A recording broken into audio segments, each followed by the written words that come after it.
Hello guys, welcome back to commerce companion. आज हम लोग डिस्कस करने वाले एक बहुत ही पावरफुल फाइनेंशियल टूल के बारे में जो है एसआईपी कैलकुलेटर। आज अगले कुछ मिनट्स में हम लोग ये देखने वाले कि एसआईपी कैलकुलेटर को कैसे यूज़ करते हैं एंड क्यों एसआईपी कैलकुलेटर आपके फाइनेंशियल गोल के लिए एक गेम चेंजर हो सकता है। तो फर्स्ट थिंग आपको क्या करना है, आपको कॉमर्स कंपेनियन के वेबसाइट में विजिट करना है विच इज़ commercecompanion.in में। जैसे ही आप होम पेज में लैंड करोगे तो होम पेज में आपको बहुत सारे फाइनेंशियल टूल्स मिल जाएंगे। तो उसमें से आपको सेलेक्ट करना है फर्स्ट, जो कि एस आई पी कैलकुलेटर है। तो जैसे ही कि आप एस आई पी कैलकुलेटर में क्लिक करोगे तो कुछ इस तरीके से आपका पेज खुल जाएगा। ठीक है, इसमें चार इनपुट्स हैं। फर्स्ट इज कि मंथली इन्वेस्टमेंट अमाउंट कितना है, second is expected annual rate, third is investment duration, fourth is step up. तो हम लोग एक एक करके समझेंगे कि इसका मतलब क्या होता है। तो फर्स्ट आते हैं मंथली इन्वेस्टमेंट अमाउंट पे। तो आपका मंथली क्या होगा, कोई भी इनकम होगा, चाहे आप सैलरीड पर्सन हो चाहे आप बिजनेस पर्सन हो। तो आपका या तो बिजनेस इनकम होगा या तो आप सैलरीड इनकम होगा। तो आप अपने जो मंथली इनकम का कितना पोर्शन आप रेगुलरली इन्वेस्ट कर सकते हो। ठीक है, तो ये आपका रेंज कर सकता है। ये आपका मिनिमम आपका 500 भी हो सकता है, 1000 भी हो सकता है एंड 5000 भी हो सकता है। तो आप रेंज सेट कर सकते हो। तो आप दोनों से कर सकते हो, इधर या कर्सर मूव करके या तो यहाँ पे डायरेक्टली आप डाल सकते हो। ठीक है, तो इससे क्या होगा, जैसे हम लोग एग्जांपल में लेते हैं 5000। तो 5000 अगर आप मंथली इन्वेस्ट कर रहे हो, ठीक है।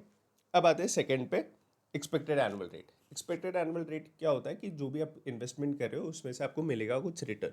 जैसे कि आप फिक्स डिपॉजिट करते हो तो फिक्स डिपॉजिट के ड्यूरेशन के बेसिस पे आपको 6 to 9% के बीच में मिल सकता है। ठीक है, 6 to 9% के बीच में आपको मिल सकता है रिटर्न। बट वैसे ही जैसे वो सेम इन्वेस्टमेंट अगर आप म्यूचुअल फंड में करते हो, इंडेक्स फंड में करते हो, तो आपको रिटर्न मिल सकता है 12 से 15% का। ठीक है, तो आपको कितना मिल सकता है, 12 to 15% के बीच में आपको रिटर्न मिल सकता है। ठीक है, थर्ड आता है कि इन्वेस्टमेंट ड्यूरेशन, कि कितने टाइम तक आप ये इन्वेस्ट करना चाहते हो। आप 10 ईयर्स करना चाहते हो, 15 ईयर्स करना चाहते हो, 25 ईयर्स करना चाहते हो, 30 ईयर्स करना चाहते हो। जनरली जो लोग इन्वेस्ट करते हैं वो अराउंड एस आई पी करते हैं, वो अराउंड 20 to 30 ईयर्स के बीच में करते हैं। ठीक है, तो यहाँ पे आप कर सकते हो 20 ईयर्स, फॉर एग्जाम्पल हम लोग ले लेते हैं 25 ईयर्स। ठीक है, एंड अगर आपको यहाँ पे वो डालना है तो आप डायरेक्टली भी डाल के वो कर सकते हो यहाँ पे 25 ईयर्स।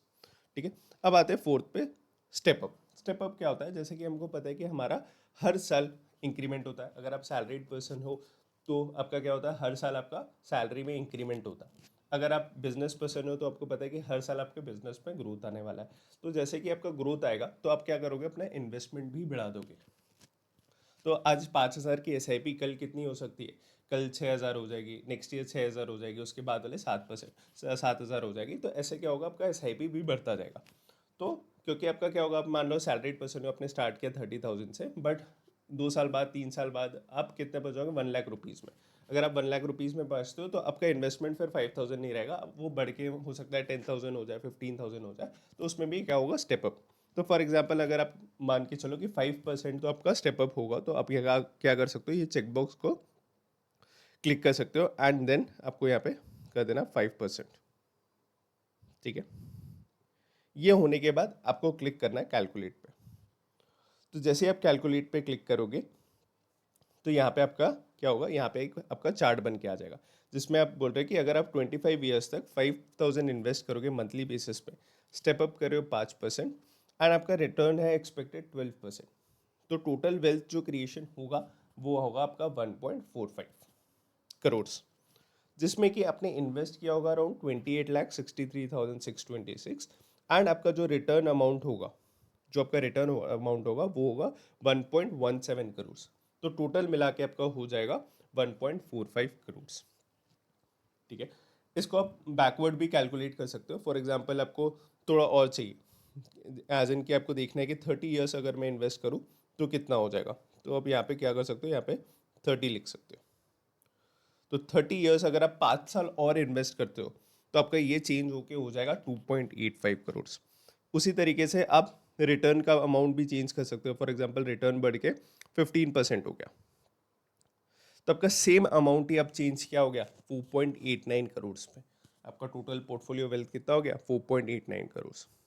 तो इसी तरीके से आप क्या कर सकते हो, इसके तरीके से आप अपना प्लानिंग कर सकते हो कि आपको एसआईपी अमाउंट बढ़ाना चाहिए, कि आपका ड्यूरेशन बढ़ाना चाहिए, कि आपको इन्वेस्ट कहाँ करना चाहिए। तो उस हिसाब से आपको क्या होगा, अपना फाइनेंशियल वेल्थ पता चल जाएगा कि आफ्टर मतलब आज से 30 साल बाद आप अगर ये एसआईपी कंटिन्यू करते हो तो आपका कितना वेल्थ क्रिएट हो जाएगा। ठीक है, तो ऐसे मोर इनसाइट्स के लिए follow commerce companion and like the video. Thank you.